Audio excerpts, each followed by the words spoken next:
होलिका दहन अधर्म पर धर्म की विजय का पर्व है। बुराई पर अच्छाई की जीत का त्योहार है। इसलिए धर्म ग्रंथों में इस दिन का बहुत महत्व है।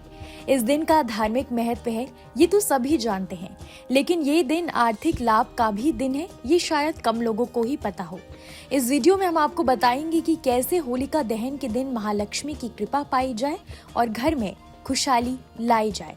पंचांग के अनुसार इस साल फाल्गुन माह की पूर्णिमा 24 मार्च को सुबह 9:54 से शुरू होगी, जो अगले दिन दोपहर 12:29 पर समाप्त होगी। इसलिए होलिका दहन 24 मार्च को रविवार के दिन किया जाएगा। ज्योतिष शास्त्र के अनुसार होलिका दहन पर कुछ ऐसे उपाय हैं जिन्हें करने से जीवन में महालक्ष्मी की कृपा प्राप्त होती है और परिवार में सुख समृद्धि के साथ खुशहाली आती है, आरोग्य की भी प्राप्ति होती है। आइए जानते हैं होलिका दहन का अनुष्ठान करते समय किन चीजों को होलिका की अग्नि में डालना चाहिए। होली के समय गेहूं के साथ साथ गन्ने की फसल तैयार हो जाती है और गन्ना और खील बताशे महालक्ष्मी को अति प्रिय हैं। इसलिए होलिका दहन का अनुष्ठान करते समय गन्ना और खील बताशे जरूर अर्पित करने चाहिए। ऐसा करने से मां महालक्ष्मी का आशीर्वाद बना रहता है और हर कार्य में सफलता मिलती है, धन का आगमन शुरू हो जाता है, साथ ही जीवन की सारी समस्याएं खत्म हो जाती हैं। होली के समय गेहूं की फसल तैयार हो जाती है और गांव में होली के मौके पर फसल और पशु की पूजा भी की जाती है। ज्योतिष शास्त्र के अनुसार होली की अग्नि में 7 बालियों की आहुति देना शुभ माना जाता है। दरअसल 7 अंक शुभ माना जाता है और ऐसा करने से घर में धन धान्य की कमी नहीं होती। गेहूं की 7 बालियां होलिका में डालकर 7 बार परिक्रमा करें, खुशहाली आपके घर जरूर आएगी। होलिका दहन का अनुष्ठान पूरे विधि विधान के साथ करना चाहिए। होलिका की आग में कपूर, नारियल के साथ हरा चना भी अर्पित करना चाहिए।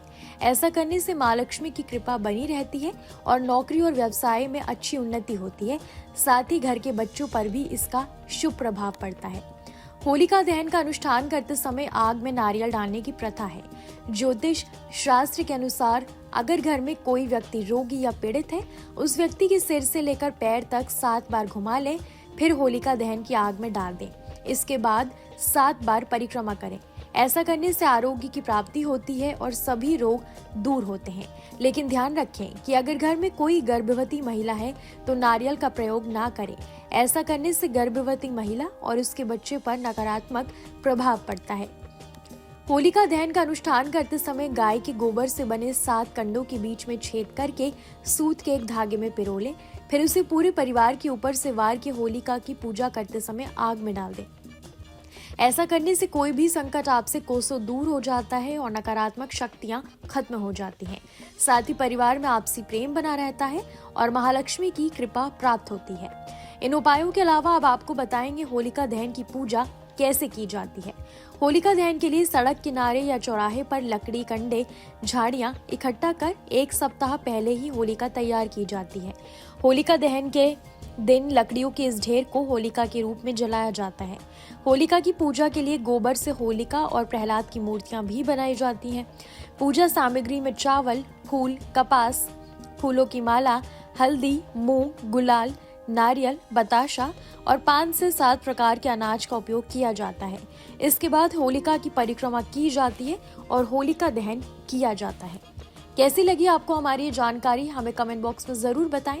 बाकी धर्म कर्म से जुड़ी तमाम जानकारियों के लिए सब्सक्राइब कीजिए हमारा डिजिटल चैनल और देखते रहिए न्यूज नेशन स्तुति।